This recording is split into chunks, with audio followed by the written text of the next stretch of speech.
Channel నుంచి వచ్చే latest updates పొందడానికి ఛానల్ ను సబ్స్క్రైబ్ చేయండి మరియు బెల్ సింబల్ ను క్లిక్ చేయండి. ప్యాకింగ్ చేసిన మంచినీటి వినియోగం వృద్ధి కావటంతో పెట్ బాటిల్స్ వినియోగం సంగతి అందరికీ తెలిసిందే. పాలీఎథిలిన్ టెరిఫెథలైట్ అనే ప్లాస్టిక్ రకం షార్ట్ కట్ పేరు పెట్. ఇది పాలిమర్ రంగంలో ఉన్న అనేక రకాల ప్లాస్టిక్లలో ఒకటి. ఉత్పత్తుల ప్యాకేజింగ్ రంగంలో పెట్ ఆవిర్భావం విప్లవాత్మకమైన మార్పులను తీసుకొచ్చిందని చెప్పొచ్చు. మొత్తం పెట్ బాటిల్స్ వినియోగంలో 21% నీటి ప్యాకింగ్, 11% కార్బోనేటెడ్ సాఫ్ట్ డ్రింక్స్, 14% మత్తు పానీయాలు, 15% ఆరోగ్య ఉత్పత్తులు, 8% వ్యక్తిగత రక్షణ ఉత్పత్తులు, 6% ఫ్లేవర్డ్ శీతల పానీయాలు, 5% వంట నూనెలు, 2% వ్యవసాయ రంగంలో రసాయనాల ప్యాకింగ్, 18% ఇతర ఉత్పత్తుల ప్యాకింగ్ కి ఉపయోగిస్తున్నారు. బాటిల్స్ రూపంలో మార్కెట్ కు వెళుతున్న పెట్ మొత్తం పరిమాణంలో 70% వరకు రీసైక్లింగ్ చేస్తూ అనేక ఇతర ఉత్పత్తుల తయారీకి ఉపయోగిస్తున్నారు. అయినా దేశం మొత్తం మీద ఏటా దాదాపు 350 లక్షల టన్నుల పెట్ బాటిల్స్ రీసైక్లింగ్ కావటం లేదు. అదే వివిధ రకాలుగా పర్యావరణానికి హాని కలిగిస్తోందని చెప్పవచ్చు. సో ఫ్రెండ్స్, వాడి పారేసిన పాత పెట్ బాటిల్స్ ను రీసైక్లింగ్ చేస్తూ మంచి లాభార్జన చేయవచ్చు. ఈ పరిశ్రమ మీకు మంచి స్వయం ఉపాధి కాగలదు. అవసరమైన యంత్ర పరికరాలు: belt conveyors, labels removers, crusher, screw loader, hot washer, pipe dryer, granules making machine మరియు ఇతర పరికరాలు.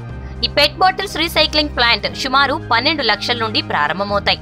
ఉత్పత్తి సామర్థ్యాన్ని బట్టి మెషిన్స్ ధరలలో మార్పు ఉంటాయి. కావలసిన ముడి పదార్థాలు: స్క్రాప్ పెట్ బాటిల్స్, ఫ్లెక్స్ కు లేదా గ్రాన్యూల్స్ లను ప్యాకింగ్ చేయడానికి ప్యాకింగ్ బ్యాగులు. రీసైక్లింగ్ విధానం: ముందుగా మనం సేకరించిన పాత పెట్ బాటిల్స్ ను కలర్ ను బట్టి వేరు చేయాలి. వాటి నుండి మూతలు, లేబుల్స్ ను తీసివేయాలి. ఈ ప్రాసెస్ కు తక్కువ పెట్టుబడితో పరిశ్రమ అయితే లేబర్ ను ఉపయోగించుకోవచ్చు. ఒకవేళ పెట్టుబడి పెట్టగలిగితే లేబుల్స్ రిమూవర్ మెషిన్ ను కొనుగోలు చేసి ఉపయోగించవచ్చు. తరువాత ఆ బాటిల్స్ ను క్రషర్ మెషిన్ లో వేయాలి. ఈ మెషిన్ ఆ బాటిల్స్ ను పెద్ద సైజు ముక్కలుగా చేస్తుంది. ఈ పెద్ద సైజులోని ప్లాస్టిక్ ముక్కలను స్క్రూ లోడర్ మెషిన్ లో వేయాలి. ఈ మెషిన్ లో మరింత చిన్న చిన్న ముక్కలుగా చేస్తుంది.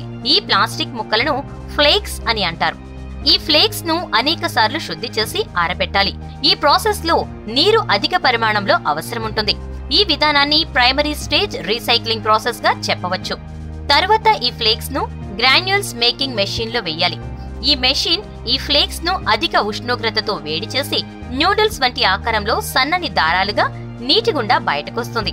చివరిగా మెషిన్ ఉన్న కట్టర్ ద్వారా ఈ దారాలను పెల్లెట్స్ గాను గ్రాన్యూల్స్ గాను కట్ అవుతాయి. ఈ గ్రాన్యూల్స్ ను వివిధ పెట్ ఉత్పత్తుల తయారీలో వర్జిన్ గ్రాన్యూల్స్ తో కలిపి ఉపయోగిస్తారు. అంతేకాకుండా ప్రైమరీ స్టేజ్ లోని రీసైకిల్ పెట్ ఫ్లేక్స్ తో ఫైబర్ ను తయారు చేస్తారు. ఆ ఫైబర్ ను ఫ్యాబ్రిక్స్, కార్పెట్స్ తయారీకి ఉపయోగిస్తున్నారు. పెట్ ఫిల్మ్స్, షీట్, స్ట్రాపర్, ఇతర అనేక ఉత్పత్తుల తయారీకి పెట్ ఫ్లేక్స్, గ్రాన్యూల్స్ ను వినియోగిస్తారు.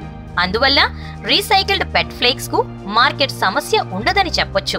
మెషిన్ సామర్థ్యం అయితే గంటకు 500 కేజీల పైబడి ఫ్లేక్స్ ను, గ్రాన్యూల్స్ ని ఉత్పత్తి చేయగలవు. గమనిక: ఫ్రెండ్స్, ఈ వీడియో మరియు ఇంతకు ముందు వీడియోల్లో మేం చెప్పే ఆదాయ ఖర్చుల వివరాలు మీకు ఒక అంచనా కోసం చెప్పబడుతున్నవి. మీ స్థానిక పరిస్థితులు, ట్యాక్సులు, రా మెటీరియల్స్ అవైలబిలిటీ, మార్కెట్ ధరలు వంటి అంశాల వలన ఆదాయ ఖర్చులలో హెచ్చు తగ్గులుంటాయి.